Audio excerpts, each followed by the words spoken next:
Sometimes a single act of generosity can ripple through a community, creating change that lasts forever. Today on Worth to be Seen, we take a journey into Kibera, one of Africa's biggest informal settlements, where the resilience and hope drive change in the face of adversity.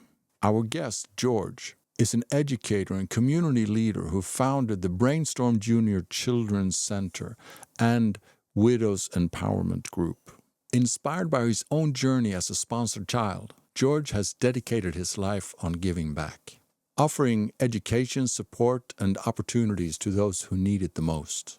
In this episode, we explore the challenges of education, access to clean water, and economical empowerment of Kibera. We'll hear incredible success stories, like that of John Emmanuel in Scovia, students who have risen from difficult circumstances into university success. We'll also meet Molly, a 101-year-old woman who transferred her life through empowerment and entrepreneurship. This is a story of struggle, survival, and the power of community-driven change. Join me as we uncover the unseen stories that truly deserve to be heard and seen. This is Worth to be Seen.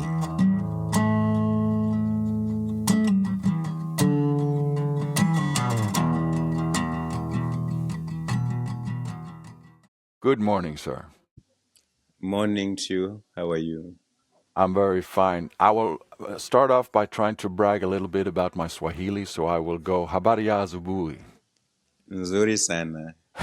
Okay, thank you. I'm happy to have you here on the Worth to be Seen show, and it's going to be very interesting hearing about all the things that you do and how you do them. Yes, I'm happy to So, have you. thank you very much. So, we will start off. Can you just tell me a little bit about yourself and what inspired you to start this Brainstorms Children's Center and the Window Empowerment Group that you're running? Okay, thank you. My name is George Jarona. I am an educator in Kibera. I'm also a teacher by profession.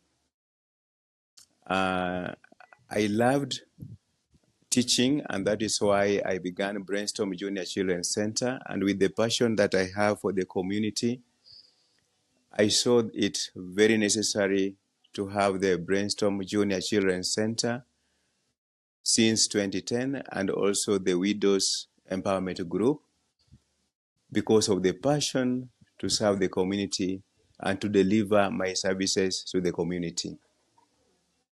That sounds fantastic. Was there a special moment, or do you feel that there was a time when this came to your realization to start this? In fact, it was when I was in college. My college was called Kiambu, and when I was there, it was just through a dream that I had that I should have a school to help the needy children, to help the needy people. Because personally, I come from a poor family. I am a product of sponsorship. I'm a product of donors who made me pursue my education. And that is why I thought of it nice to serve the community so that I can give back what I was given by others. Wow, that's very noble. That's the way that how it should work. So that warms my heart. It does very Thank much. you. Now, Kibera, where you're staying and where you're teaching, is one of Africa's largest informal settlements. What are the biggest challenges, in your opinion, that the community faces, and how do you address them? Oh, thank you. The biggest challenges that faces the community as I speak now, one of them is water and sanitation. There's a major problem in the community of how to get water. Access to water is a problem to most of the areas. Number two is unemployment to the people in the slum. You will find that most of the people in the slum are quite educated, and they don't have jobs at all. So it is also another problem. The third problem is the economy. It has really risen to a point that most of us cannot afford even to buy some of the foodstuffs.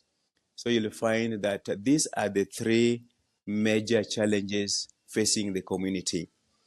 Now, on your question, how do we address them as Brainstorm?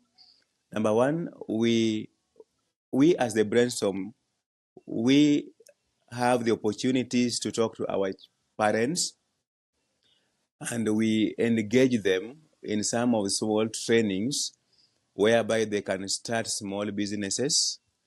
However small it is, they can get some earnings that can make them get their living, day-to-day living, and also provide for their children and ensure that they can also get some little money to pay for their children.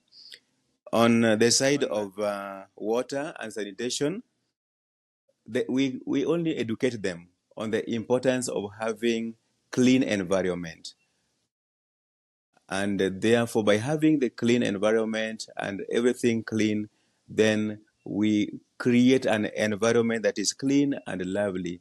So that is how we address the issues and also connect some of the parents and some of the people we know to job opportunities that we may have within our networks. That sounds like a very solid plan to go through. So yeah, it's impressive. It's impressive. Now, I was about to ask you when you were talking. I was about to ask you if you could share any success stories that you have had with within this Brainstorm Junior Children's Center or such. If there is anything that comes to your mind of anybody who has, yeah, a success story. Allow me to share one of the success story from the children that have been going through Brainstorm Junior Children's Center since it was started. We have over 80 children that have gone through this Brainstorm, and as I speak now, they are in university, and they were sponsored under what we call Wings to Fly. Wings to Fly is offered by the Ministry of Education, the government, and they offered them the opportunity to learn because they were offering for them the fee. So as I speak now, they are all in university, and I can proudly speak of three of them. One is called John, and John scored A minus, which is a good score, and he is really doing very well in the university. Another boy is called Emmanuel. Emmanuel scored B minus and is also doing very well in the university. And then we have the latest girl is called Scovia. Scovia comes from a very poor family. And as I speak now, the mother is really proud of her. The parents are happy because Scovia is doing very well in the university. So these are the successful story I really share. And the last one I can share is about one of the girl called Naomi. Naomi's father died. Immediately she completed the class 8 by then. She had nowhere to go. So she came to me and we talked about how can we help her. I therefore went to the mother and we talked. We really tried our best, did some fundraising. Immediately after the fundraising, we got somebody who could really help her. And as I speak now, Naomi is in Form 4 in a county called Homa Bay, and she is really doing very well. So those are the successful stories that I can share at the moment. Oh, wow. It warms my heart to hear this. And I understand then that the school itself, it's mostly sustained by donations and sponsorships, or are there also other sources that you have to your access? Yeah, the school has really gone through a lot. We were demolished by the railway line, the railway company in the year 2020. By then, we were doing poultry farm. We were doing poultry farming, and that poultry farming was really sustaining the school. We were also doing some free shops, and these shops, from the profits were used to help educate these children and also give them food during the break time and also lunch hour. So we really depended on the shops and also the poultry farming. But immediately the school was demolished. We are now depending on the donations and also the community support. For example, the parents are bringing some little fee, like at 1,000 Kenya shillings monthly for some children, but for some, they learn for free. Okay, that's very nice. Poultry farming, please explain what is that? Poultry farming, by then we were rearing chicken. And what we used to Okay. do as a school, we have the orphans. So we could buy, for example, 50 chicken. And these 50 chicken were named after these children that were orphans. For example, we could name one chicken Scovia, another chicken John, another chicken Cynthia. And when this chicken grew, we could now sell them. And through the sales, we could use this money to buy books for the children to learn, textbooks, exercise books. So that is what we mean by poultry farming. So the 7M project, we recently provided the school with a water tank that was donated by the Odd Fellows in Klarälven here in Sweden. We're very happy that it came to your school. That is the reason that we're actually having this conversation right now. So through the 7M project, I have the privilege to meet a lot of interesting people, and it's a true privilege for me. Now, that tank, how has that impacted the children and the wider community? Does it make a big difference to you? Oh, yes. As George, I'm so happy and grateful for the support of the tank. For sure, we were really facing lots of problems. Like we used to spend 300 Kenya shillings every day for water because we use this water for cooking and also cleaning the environment. When we received the news that we are getting water tank, we were really pleased and very happy. Currently, as I speak, we have the water tank in the place. The running water is available. It has really changed the community in one way or the other, just to mention but a few. One, we are now selling this water at a very low cost of 5 shillings per 20 liters. Like yesterday, we sold 150 Kenya shillings, and we used this money to buy some exercise books and pencils for one of the orphan by the name Ian Otieno. Today, as I speak, we have sold the water at 80 Kenya shillings. And as I speak now, I've left that money going to buy some tomatoes to be used in the cooking for the food that we are going to use for the children. So it has really brought a big impact on us. We are now saving this money that can really support these orphans within the center. It's so touching to hear. You know, it's hard to imagine, especially maybe coming from my environment where we never really have any issues with the water. We just take it for granted. It's always there in the tap. We can drink it from the tap, and we use it for all sorts of things like, washing the cars or watering the lawns. And we don't really think about it. And hearing how big of an impact it does just by having the tank there. And actually, this is rainwater you're using, right? Or is it pipe water? We are using both rainy water, but currently there's no rain, so we are using piped water.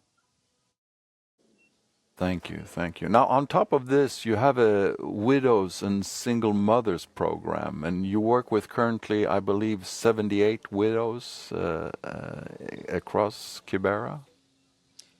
Yes, we don't only run a school, because through our own survey, we realized that most of the parents at Brainstorm are widows. So that's why I started the widows program. And currently within the center, we have 78 widows. But within the slum, which is Kibera with 13 villages, we have 178 across Kibera. Okay, okay. So, enlighten me. You say that many of the mothers are widows. What happens to the men at such a rate? It is something quite surprising or shocking.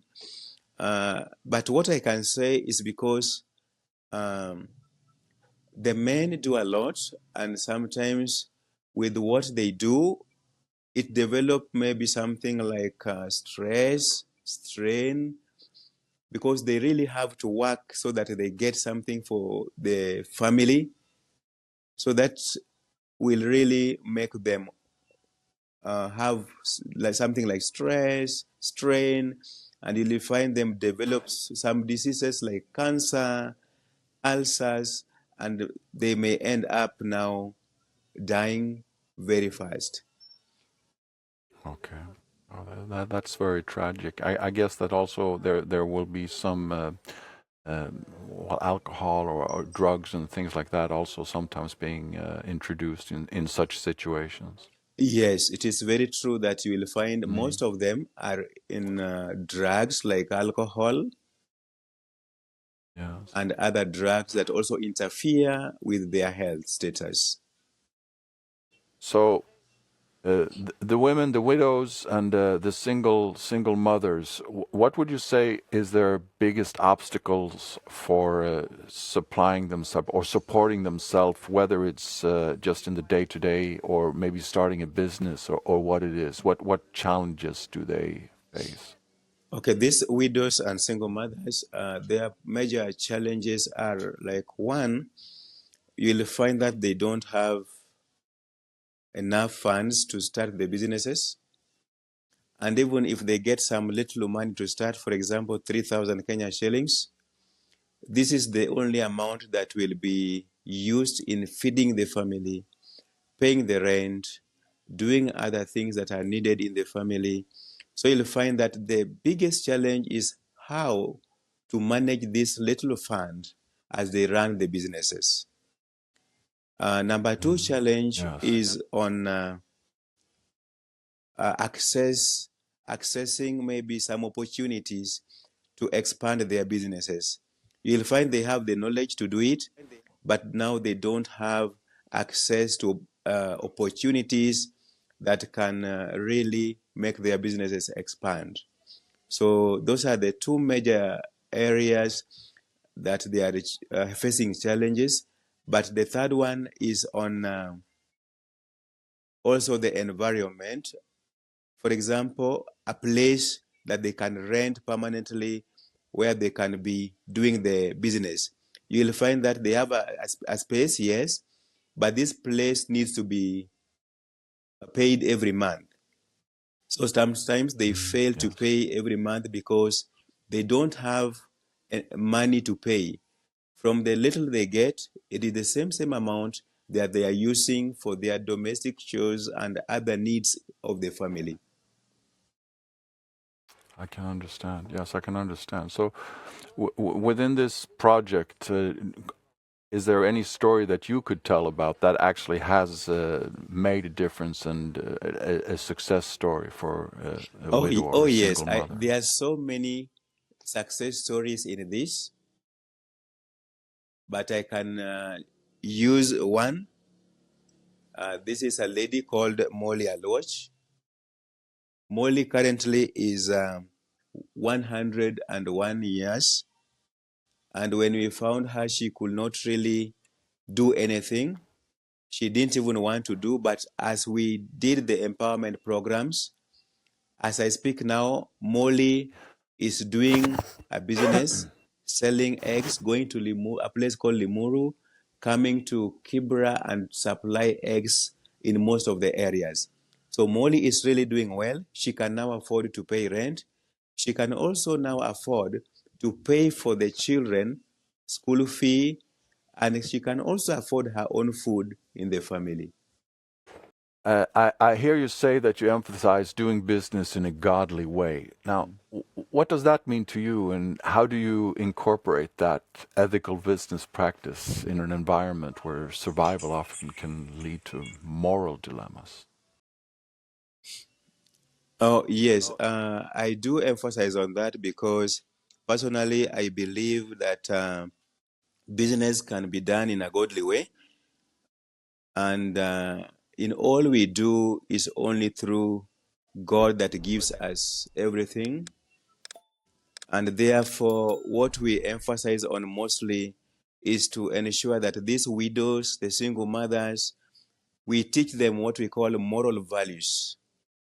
And now, by having moral values in their lives, we believe that this will really bring the business to the standard that is required within the slum. Because when you live in the slum, you need to have the moral values really set in a godly way so that when you do it, it will not interfere with anything in your life. What advice would you give to someone who wants to start a little business in Quebec with those challenges there are? What would be your first advice? My first advice is to start small, keep improving it, and do it in the best way possible so that when it grows, you are in a position to control and manage your financial status. Yes. Trying, meaning that you support the idea of trying to set something aside for even if it's little, instead of using it all, you set just a little aside so you can continue growing by having the possibility to make more investments over time. Yes, that is what I mean. Yeah, okay. All Yeah. right. So for the future, what is your vision for the future of these projects of yours when it comes to the Brainstorm Junior Children's Center and also for the widows, let's say within 5 or 10 years? What is your vision? Our vision as Brainstorm Junior Children's Center and the Widows Empowerment Group, including the single mothers and the youths, is to see Brainstorm acquire its own place, construct good buildings that can accommodate all this team to the standard needed by the Ministry of Education, and also to continue providing quality education and other services to the community. What kind of support would you need to make these visions come true? I can say that the support that we need as Brainstorm is mostly the financial support to see us acquire this land and also build these buildings that we need. Okay, so if somebody's listening and they want to reach out, they can go through maybe contacting let's say the 7M project, which I will have a link to, and from there we can move on maybe to make some progress to reach those visions that you have. Yes, it is free. They can contact the 7 Million Project, and we can also be reached via LinkedIn and also via website. Lovely. I will see to that these links and all those information will be within the comments below. Thank you. Okay. So what keeps you going through the days? What is it that drives you? What makes you feel that yes, I want to continue doing this? Oh, what keeps me going even during tough days is just the passion that I have as George, the passion I have for the community, the faith I have, is that I still need to do it and it is possible. And therefore, when I see the passion keeps on burning, I try my best to ensure that I wake up and do what is necessary for the family and also for the community. Now, me, I have been in Kibera several times myself, so I'm quite familiar with the environment. But for those who haven't and who are listening or watching this pod, uh, what would you what would you want to tell people about Kibera, which they would not maybe know? Yes, for those who have never come to Kibera, I just want to tell them that Kibera is a good place to be. Our children here are so brilliant. They are children that when they are supported, they can really improve and do best. Kibera is a loving place when developed. It can really serve a huge population that is living within itself. My experience of Kibera is just what you're saying. It's a quite fantastic, very vibrant place with a lot of personality, a lot of people whom are, I would say, genuine. It's like the saying, you see what you get. It's like it's genuine and it feels very, very real. That is my experience of Kibera. And there's so many ideas, there's so many innovations, there's so many uh, people who are really engaged in things. So I do agree with you 100% that it's a fantastic place. Very true. Thank you. Although there are many challenges, and if we can take those challenges a bit out of the way and give some relief as much as we can, I think that we can make great progress, and especially your visions will be able to come true. So I'm looking forward to whatever this can bring in the future. And this whole conversation started off with, by coincidence, it was your school that got this water tank, and here we are now establishing a connection which might evolve into great things, hopefully. Yes, we also really appreciate your donation for the tank. And for sure, I agree with you. Kibera really needs unity so that it can be developed. So we still welcome you to come back to Kibera. And anyone hearing this, we also welcome you to come so that you can help in whatever way you can so that our children, the widows, the single mothers, can improve on their life standards. Thank you so much. And again, I will have to say, as connecting to the name of this channel, I do believe that everything and everyone is worth to be seen. Very true. You are welcome.